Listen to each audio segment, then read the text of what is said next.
Hi guys, welcome back. It's Macy. It is almost the end of the year, guys. I don't know how we got here, but I have a really exciting video today. I just wrote down a list of a couple of different book stats, and I just want to do a little reading wrap up, end of the year talk, because it is now like mid-November or mid-December-ish. I'm not even caught up. I still think it's November. I just went through and did a bunch of research on my books and like what I've read and how many audiobooks I've read, how many physical books, kind of my favorites, my least favorites, different genres and stuff. So I'm really excited to talk about it and delve into it. If you're new to my channel, I have been posting on YouTube for years and years since I was a teenager. Not very consistently, but I have been reading for what feels like my entire life. It is my biggest hobby. I feel like it is like my personality at this point. Like everyone just knows that I'm a reader, and it is one of my favorite things to do. I feel like it is such a magical escape from life, and it's so fulfilling. There's so many different facets of reading. There's so many different things about reading now, like so many different genres and people's different thoughts and different preferences with reading. And like now there's audiobooks, and like I just think it's amazing that we can listen to books while we're doing other tasks. Like that's just amazing to me, and I definitely took advantage of that this year. We'll get into that, but yeah, I just wanted to disclaim what this video was, and I'm very excited to share my thoughts and opinions on the books I read this year. So let's get into it. First of all, I want to start off with some bookish stats of like what I've read this year. This year I have currently read, I'm going to keep reading it obviously for the rest of the year, but as of now I have read 131 books, so I'm very happy about that. I have just surpassed my Goodreads book goal by one. My goal was 130 books for the year. I didn't want to do too much for me because I knew that I would probably get over 100 books. I didn't know if I would be able to get to 130, but I knew that I was going to try, and I definitely I'm cutting it close, but I made my goal. I'm happy about it. I still haven't decided my goal for next year. I'm thinking maybe like 150. I feel like I can do better next year, and I want to read more, just because personally for myself, even though yes, 131 books is arguably a lot of books, but I feel like myself, like when I actually think about how much I read this year, I don't feel like I read that much. Like even just like physically reading, and it could be because a lot of my books were audiobooks, but I just feel like I can do better, and I want to read more next year. So that's, I read 70 books physically this year, and the other 61 were actually audiobooks. So most of my books were physical reads. I think maybe there were like a couple, there were like probably less than 10 books that I read on my Kindle. I have just like in the past month gotten into my Kindle. Like I've had it for about a year now, and I just never really used it. I just prefer holding a book. Like I just like, that is part of the enjoyment for me, even more than like, yes, I love audiobooks and I obviously listen to them a lot, but I feel like if I didn't have to like work, and like I feel like a lot of the times I listen to audiobooks while I'm at work. That's like the majority of the time that I listen to them. So I feel like if I didn't have a job where I was able to listen to audiobooks, then I would, or I had more time to be reading physical books, that I would be reading physical books as opposed to audiobooks. Nothing against audiobooks, I just love physically reading. But I think the audiobooks are such a good way to be able to read books, you know, it's still reading, read books and still be able to do other tasks, like put on an audiobook and do a puzzle, put on an audiobook and wrap Christmas presents, or go for a walk, or be at work, you know, whatever, multitasking. I feel like it helps me zone in on my tasks so much easier. I don't know why, but I'm able to like, I don't know, sometimes I just need background noise and it helps me to do whatever I'm doing. So I love it personally. But anyway, let's get into my books. So the first one is my first book of the year, was actually Powerless by Lauren Roberts. I gave this one a 4 stars. I loved this book. It's part of a trilogy. Powerless trilogy. It is a fantasy series. It has kind of that world building, caste system, dystopian kind of vibe, and it follows our main character Payton and Kai, and it is a classic, just kind of dystopian, enemies to lovers romantasy, and I really enjoyed this book. I loved the bickering and the banter between the main character and the love interest, and I liked the world building. I liked the system and the magic system of this book, and I just really enjoyed it. I actually also recently read the novella, and that was another favorite of mine. I loved the main characters in those books. It was a little bit it was cut short. I honestly feel like I would have loved to get more perspective from these characters, but obviously that just couldn't happen. That's okay. I still really enjoyed the novella, and I actually have had Reckless on my shelf for a while. It's up there somewhere. I've had it on my shelf for a while, but I just haven't gotten to it yet. I've heard kind of mixed reviews, and I think it's just kind of put me off of getting to it, and I've also just been trying to get back into fantasy recently, but I haven't been reaching for it as much as usual. So yeah, that's my first book of the year. It was definitely a good one. My favorite novella was Stuck With You by Ali Hazelwood. I absolutely love this book. This was actually the first novella I read by Ali Hazelwood, the first book that I've read by Ali Hazelwood, and I was obsessed.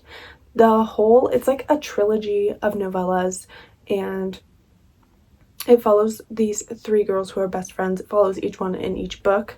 And this one follows Sadie, it kind of follows their friendships throughout the book, and it also follows their love interest, their relationship. It has a romance element, and it also kind of talks about the fields that they're in. They're all STEMinist novellas, is actually what it's called. So it kind of follows their engineer jobs.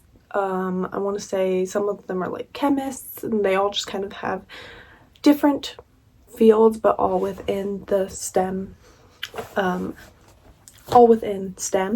So this girl was working in this building, and she ends up getting trapped in an elevator with her ex. It was someone that she had gone out with, and they had a very rocky ending. It was kind of a miscommunication of sorts, and he's like very brooding and quiet, and they end up getting stuck in the elevator together, and you kind of go into a past and present timeline between what happened to them and why they kind of are the way they are now, and as they sort of rekindle and figure out where they went wrong. I loved it. It was my favorite. I gave it 5 stars, and I was just obsessed with these characters, and I thought that the storyline was so cute for being like a short novella. I thought it was so good. My first 5-star read of the year was Happy Place by Emily Henry. This book, obviously, I feel like it took Book Talk, BookTube, the book world, the romance book world at least, by storm. Everyone loved this story. I loved this story. It was a second chance romance. I believe they were engaged. They were breaking up, but they end up going on this annual trip that they have with their friends, and they are basically just pretending that they're together, even though they are broken up, and they have been broken up, and they're kind of just trying to play like they are together in front of their friends so that they don't have to, they're like nervous to tell them. And it has these like fun vacation elements while also having this really deep romance and connection between the two main characters. I feel like I just love Emily Henry's writing. Her characters are so likable, so relatable, and she just has really good writing. She has a real knack for writing adult romance, and I just love her writing. I loved this book, and I am so happy that I read it and that I've added it to the collection of Emily Henry books. I think it's definitely my favorite Emily Henry book. Sometimes it's hard to like think of my favorite Emily Henry book because I have read them so spaced out, so I feel like I need to do like a reread of all of them, because when I think about it, I'm like, I love Funny Story because I think that it's the one that like I've read most recently, so it's the one that I remember the easiest. But I definitely think that Happy Place was like my favorite at the time when I read it. So my favorite book of the year, woman, I feel like this is an answer that probably a lot of people have. My favorite book of the year was Daisy Hates by Jessa Hastings. Don't get me wrong, I love the Magnolia Parks books, but something about Daisy Hates, I knew it as soon as I saw all the hype about Magnolia Parks and Daisy Hates, and as it was sort of coming out, I was like, I don't know why, but I feel like I'm gonna like Daisy Hates more than I like Magnolia Parks. Just the characters themselves. I just feel like I tend to gravitate towards Daisy Hates type characters more than Magnolia Parks type characters in like the books I read. So I wasn't really surprised, but I was definitely surprised by how much I love this book. I feel like this series is just like jumping into another life. Like you literally feel like you're in it. The writing is just amazing. It has some of the best, just like the best quotes in this book. I literally annotated this book like no one's business. It brought me so much joy. I like even just the reading experience. I sat outside on my front porch and read that book and was out there for hours and hours, and like I haven't gotten immersed in that in a book like that, and ever since it, like for so long I have not felt anything like that compared to that book. I just love it so much. It has mafia elements, it has romance elements, it has just like, it's realistic. Like it's not just like the romance is like so good, like you kind of hate the characters but you also love the characters, and I love that about these books. I think it's just so enjoyable, so just so good. It's just so good to read about. So I definitely recommend the series if you haven't read the series yet. I feel like everyone has or has at least heard about it, but read it if you haven't. I'm still getting through the series. I have the next book in the series that I'm supposed to be reading is the second Daisy Hates book. I haven't read it yet because I don't think I'm mentally ready to be finished with the series and not have more books to look forward to. Like I'm not ready for that. And I know that there's still another Daisy Hates book to come out, but I'm not ready to finish Daisy Hates the next book. I'm not ready to finish the next book. I'm not ready to finish the Magnolia Parks part. Like I'm just not ready for any of it. I just need time to like prepare, and maybe like when I'm getting into a slump I'll be like, okay, now it's time, and I need to like have a book that's just gonna pull me right out of it. So this is definitely a slump approved book. Like I think that it would get anyone out of a book slump, even if you don't like romance. Like I just think it's that good. Least favorite book, and that was Did I Kill You by Harper Shaw. This book, I disliked this book very heavily.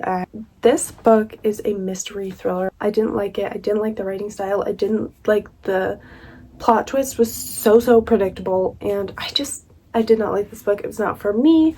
I didn't like the writing. I didn't like the characters. The character was like so woe was me, and it was like all about her, and I just genuinely did not like this book in any way, shape, or form. But that was definitely my least favorite, and I was this close to DNFing it, but I didn't. I pushed through, but I probably would not recommend it. My favorite audiobook for the year is One True Loves by Taylor Jenkins Reid.